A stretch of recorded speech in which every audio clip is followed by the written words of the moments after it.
السلام علیکم ورحمۃ اللہ تعالی وبرکاتہ۔ نحمده ونصلی ونسلم علی رسولہ الکریم، اما بعد فاعوذ باللہ من الشیطان الرجیم، بسم اللہ الرحمن الرحیم۔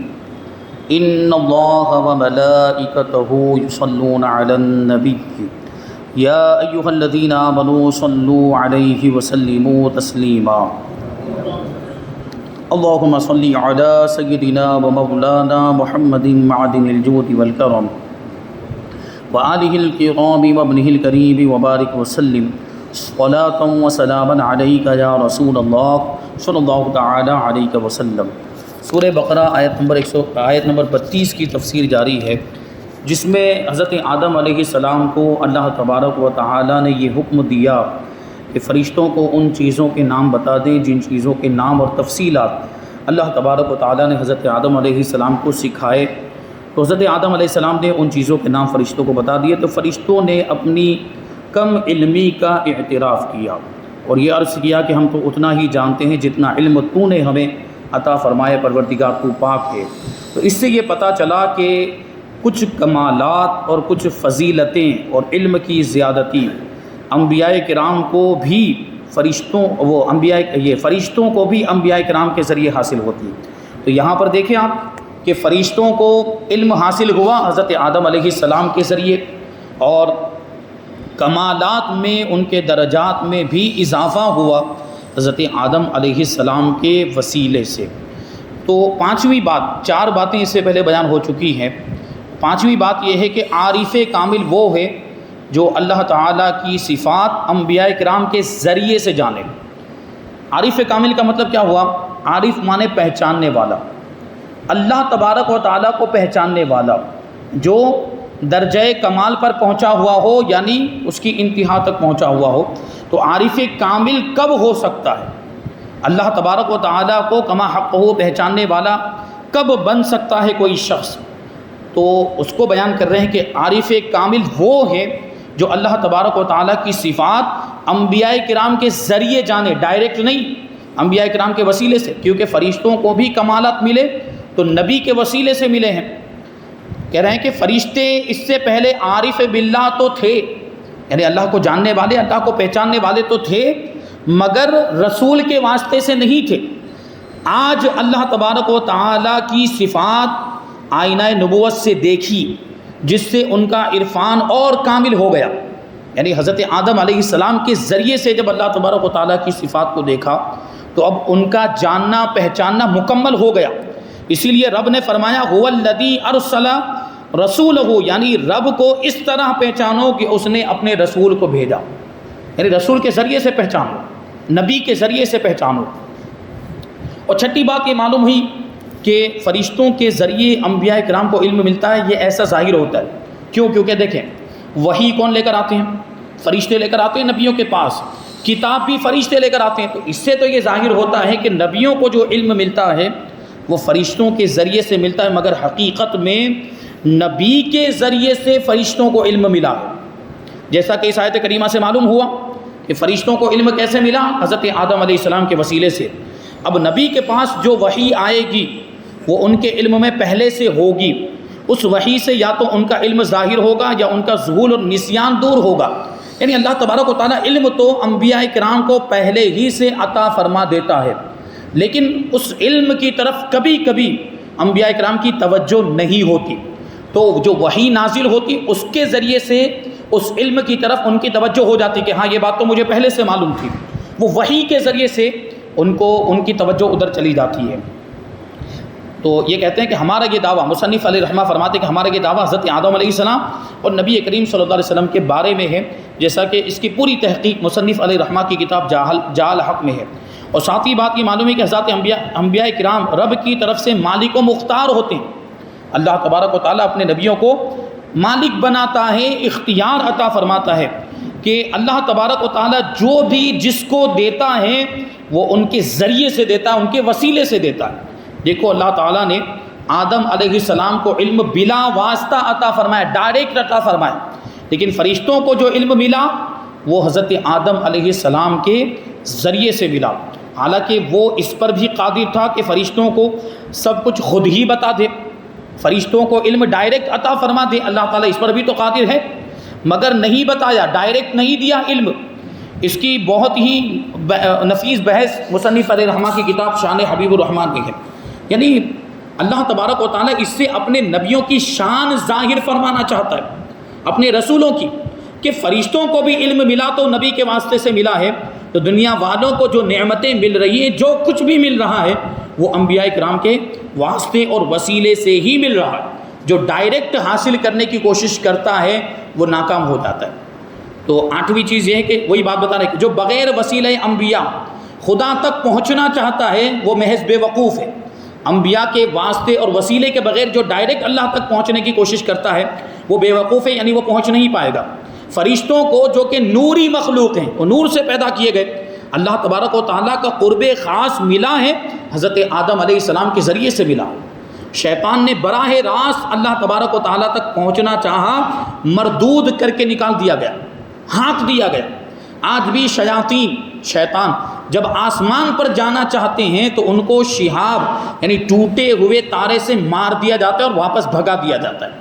کیونکہ شیطان نے تو نبی کا انکار کر دیا تھا اور وہ ڈائریکٹ جانے کی کوشش کرتا ہے نبی کے وسیلے کے بغیر، اس لیے اس کو فرشتے وہ ٹوٹے ہوئے ستارے سے مارتے ہیں۔ یہ ایک توضیح اس کی یہ بھی بیان کی گئی کہ جو ہم وہ ٹوٹا ہوا ستارہ دیکھتے ہیں نا آسمان میں، یہ فرشتوں کا کوڑا ہوتا ہے۔ فرشتے جو ہے وہ بادلوں کو مار رہے ہوتے ہیں، اس کی وجہ سے بجلی پیدا ہوتی ہے۔ اب سائنس اس کی کوئی بھی توجیہ کرتی ہو، لیکن علماء نے یہ بھی اس کی ایک وجہ بیان کی ہے۔ تو اسی طرح شیطان کو بھی ٹوٹے ہوئے تارے سے مارا جاتا ہے اور اس کو واپس ہانک دیا جاتا ہے، کیونکہ وہ مدینے والے راستے کو چھوڑ کر براہ راست یعنی ڈائریکٹ جانا چاہتا ہے۔ اور بعض صحابہ اکرام کی نعشیں یعنی ان کی لاش مبارک انتقال کے بعد، شہادت کے بعد آسمان پر اٹھائی گئی۔ صحابہ اکرام کے ایسے واقعات ملتے ہیں، اور کافروں نے بیان کیا، دشمنوں نے بیان کیا کہ فلاں صحابی جب ان کو ہم نے شہید کر دیا تو ان کے جسم کو آسمان کی طرف جاتے ہوئے ہم نے دیکھا۔ وہ کافر نے خود بیان کیا۔ اب یہ صحابہ کرام کو یہ مرتبہ ملا کہ فرشتے ان کی نعش مبارک کو لے کر جا رہے ہیں، فرشتے غسل دے رہے ہیں، ایسے واقعات بھی ملتے ہیں۔ ان کی لاش مبارک کو غسل دیا، پھر فرشتوں نے ان کو دفنایا بھی ہے۔ تو یہ جو چیز ملی اور یہ جو مقام و مرتبہ ملا صحابہ کرام کو، کس کے ذریعے سے ملا؟ نبی کے ذریعے سے ملا، نبی کے واسطے اور وسیلے سے ملا۔ تو پتہ کیا چلا کہ جو بھی فضل و کمال ملتا ہے، جو بھی مقام و مرتبہ ملتا ہے، اللہ کی بارگاہ سے ملتا ہے یقیناً، لیکن واسطے وسیلے سے ملتا ہے، انبیاء کرام کے وسیلے سے ملتا ہے۔ اور 9ویں بات یہ معلوم ہے کہ اللہ تبارک و تعالیٰ نبیوں کو پیدا فرمانے والا ہے، اور یہ حضرات اس کی ذات و صفات کے ظاہر کرنے والے ہیں۔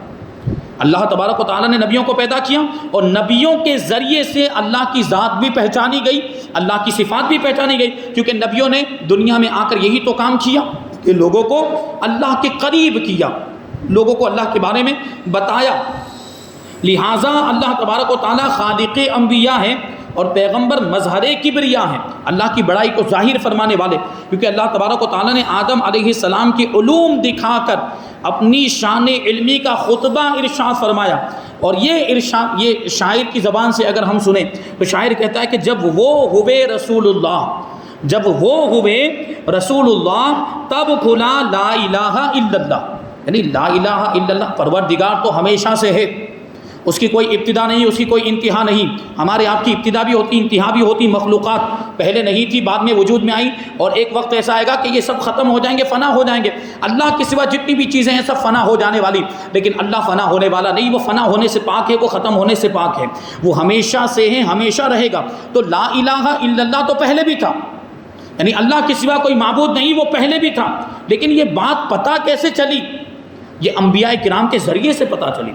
جب رسول بنا کر بھیجے گئے، انبیاء بھیجے گئے، تو انبیاء نے آنے کے بعد بتایا کہ اللہ کے سوا کوئی معبود نہیں ہے، وہ سچا خدا ہے، اسی کی عبادت ہونی چاہیے، اس کے علاوہ کسی اور کی عبادت شرک ہے، کسی اور کو خدا سمجھنا یہ شرک ہے، کسی اور کو واجب الوجود ماننا یہ شرک ہے۔ یہ انبیاء کرام نے آ کر تو بتایا، تو اللہ تبارک و تعالیٰ کو جانا گیا، پہچانا گیا، انبیاء کرام کے ذریعے سے جانا گیا اور پہچانا گیا۔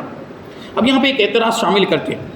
پہلا اعتراض ہوتا ہے کہ پہلی آیت سے معلوم ہوا تھا کہ فرشتوں میں اس قدر وسیع علم کی استعداد تھی ہی نہیں، یعنی اتنا زیادہ ان کے پاس علم نہیں تھا۔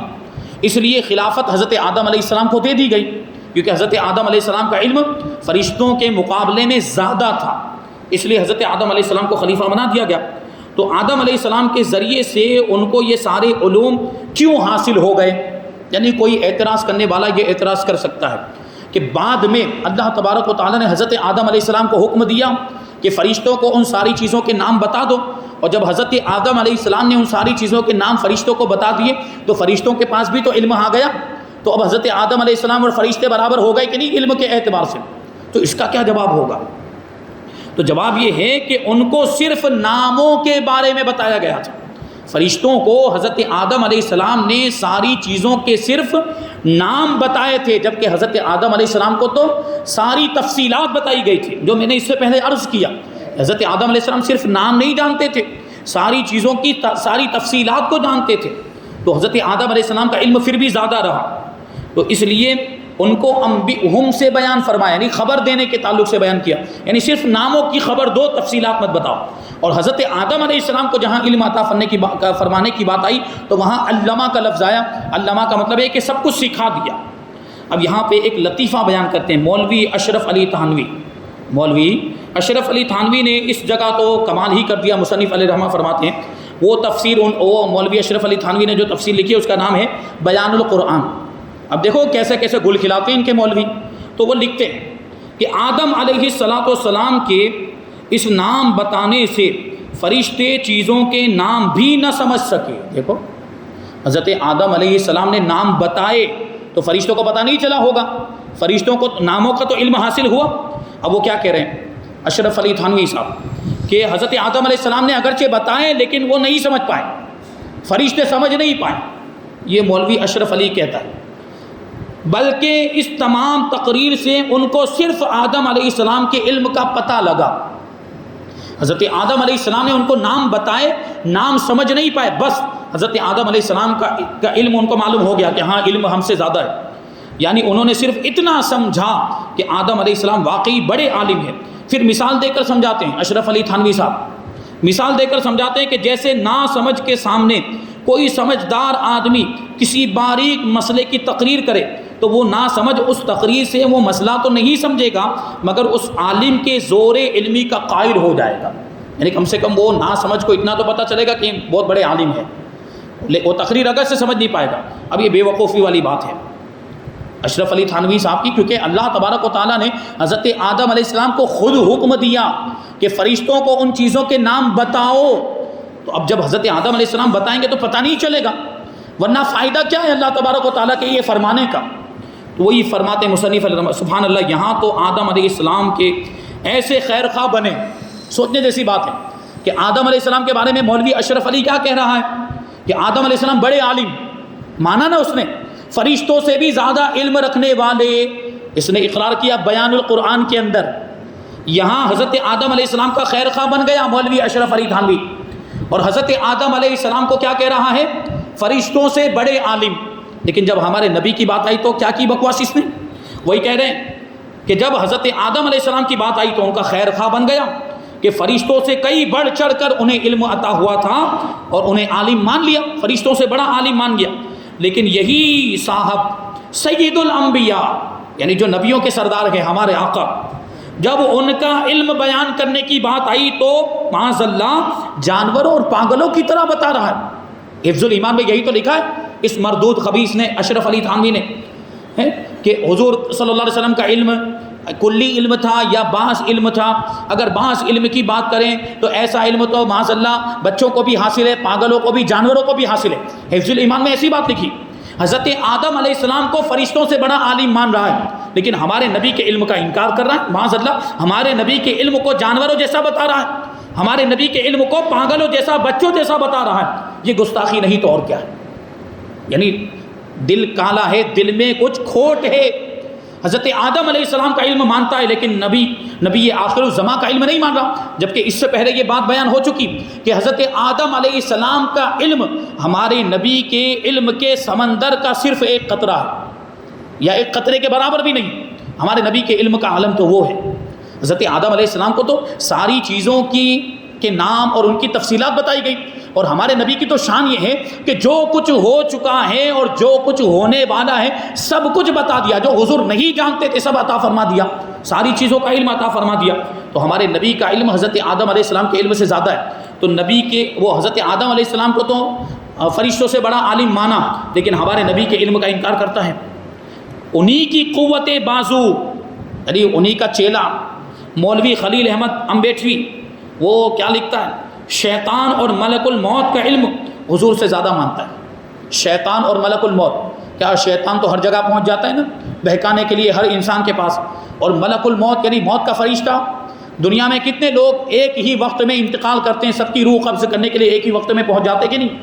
تو پھر کیا کہتے ہیں یہ لوگ کہ شیطان کا علم زیادہ ہے اور ملک الموت کا علم بھی زیادہ ہے, کیونکہ کون کتنے ٹائم تک زندہ رہے گا, کس کی عمر کتنی ہے, کون کا اس کے انتقال کا وقت کب آئے گا, کس کی روح قبض کرنے کے لیے کہاں جانا ہے, کون سے علاقے میں, ملک الموت کو سب پتہ ہے. اور شیطان کو بھی سارے انسانوں کے بارے میں معلومات ہے, تبھی تو ہر انسان کو بہکانے کے لیے, گمراہ کرنے کے لیے ہر جگہ پہنچ جاتا ہے. تو یہ سب دیکھ کر, کیونکہ یہ شیطان کے تو چیلے ہیں, شیطان کے ماننے والے, تو اس کے علم کو تو بتائیں گے زیادہ. تو کیا کہتے ہیں کہ شیطان اور ملک الموت کا علم حضور سے زیادہ ہے معاذ اللہ. اور ان کے پیشوا مولوی قاسم نانوتوی حضور کا علم آدم علیہ السلام سے زیادہ مانتے ہیں. ان صاحبوں کے کلام سے یہ ثابت ہوا کہ آدم علیہ السلام کا علم سارے فرشتوں اور شیطانوں سے زیادہ ہے.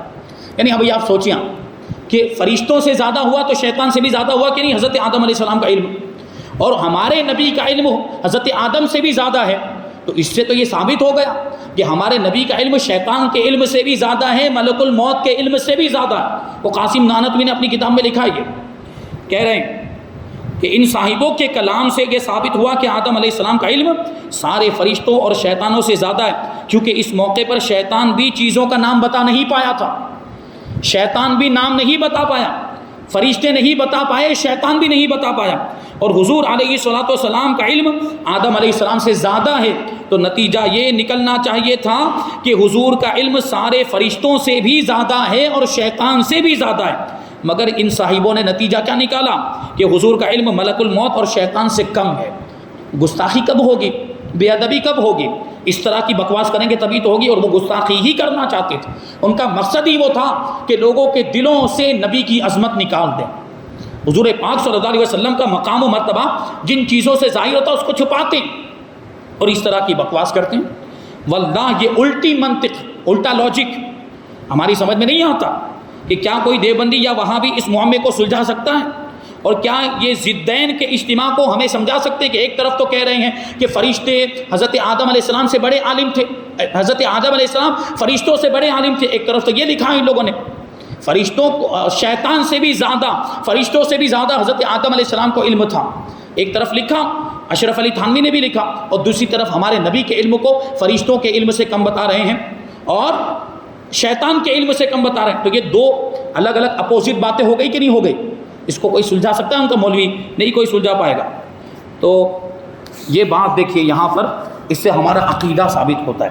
اب یہاں پہ اس آیت کریمہ کی صوفیانہ تفسیر بیان کرتے ہیں کہ اللہ تبارک و تعالیٰ کے سارے ملک علیحدہ ہیں. اللہ تبارک و تعالیٰ کے بہت سارے ملک ہیں, عالم ہیں. عالم اجسام یہ جسموں کی دنیا ہے, عالم ارواح روحوں کی دنیا, دونوں الگ الگ. عالم اجسام سے عالم ارواح الگ ہیں, دونوں کا آپس میں کوئی تعلق نہیں. اور عالم امر عالم خلق سے علیحدہ, یعنی مخلوقات کی دنیا ہے, اور مخلوقات کے علاوہ اس سے اوپر ایک دنیا ہے جس کو عالم امر کہا جاتا ہے. یہ دونوں ایک دوسرے سے الگ الگ ہیں.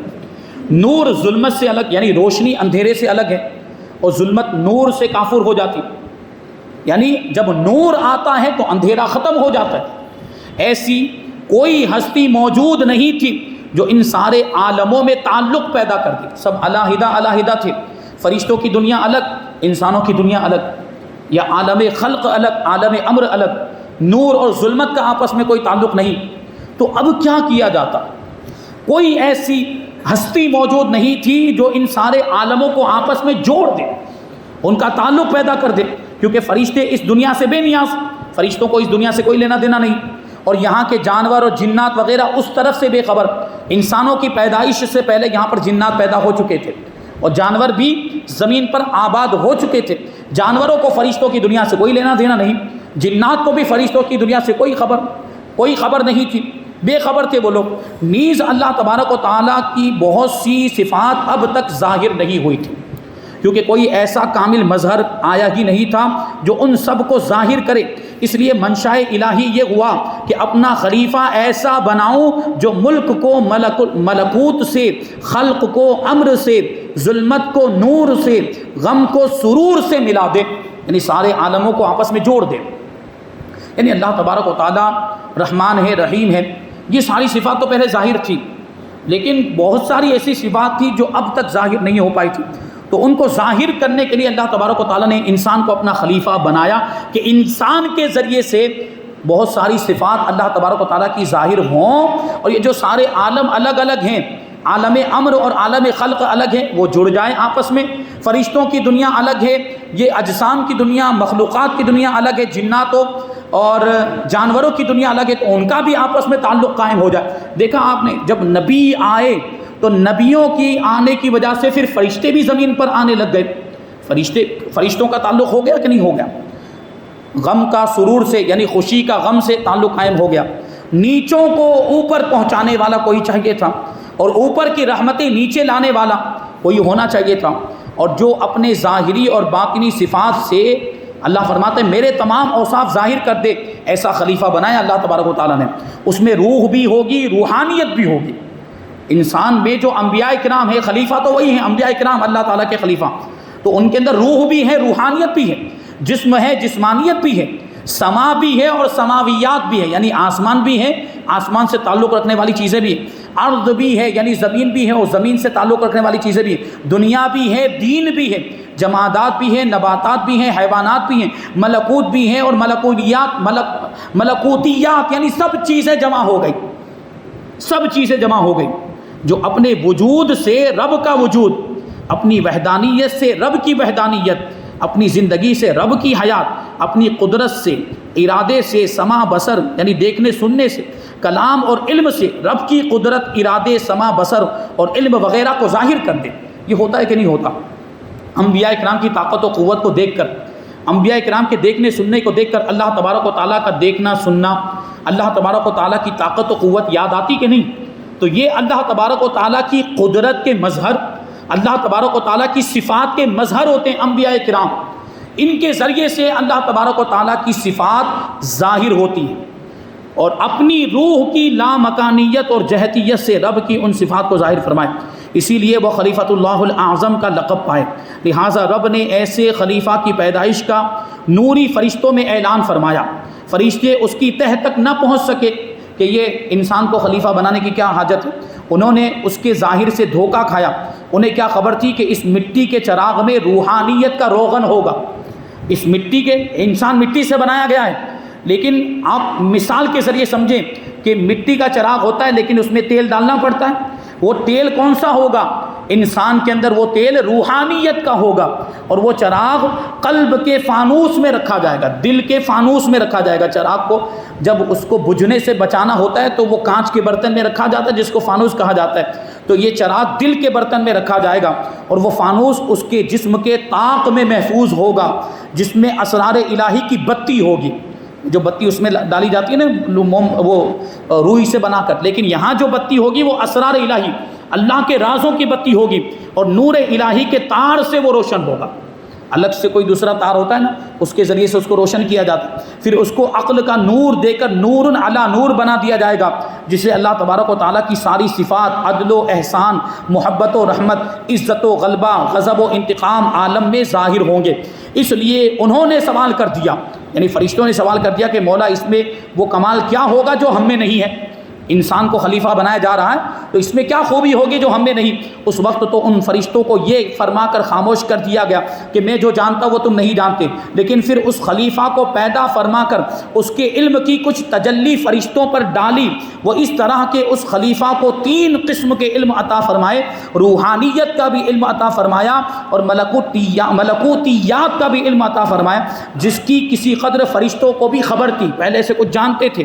اور تیسرا جو علم عطا فرمایا وہ جسمانیات کا علم تھا جو فرشتے نہیں جانتے تھے، اور یہ روحانیات اور ملکوتیات کا علم، پھر جسمانیات کا علم عطا فرمایا جو فرشتے نہیں جانتے تھے، تیسرا جو علم تھا وہ تھا الہیات کا علم جو کہ فرشتوں کے وہم و گمان سے بھی بالا تر تھا، کیونکہ فرشتے جو تھے وہ ملکوت میں سے تھے، یعنی فرشتوں کی دنیا سے تعلق رکھتے تھے، اور یہ باتیں عالم غیب اور عالم جبروت کی تھی، چھپی ہوئی باتیں جو فرشتوں کو بھی نہیں پتہ تھی اللہ تبارک و تعالیٰ کی ذات و صفات کے تعلق سے۔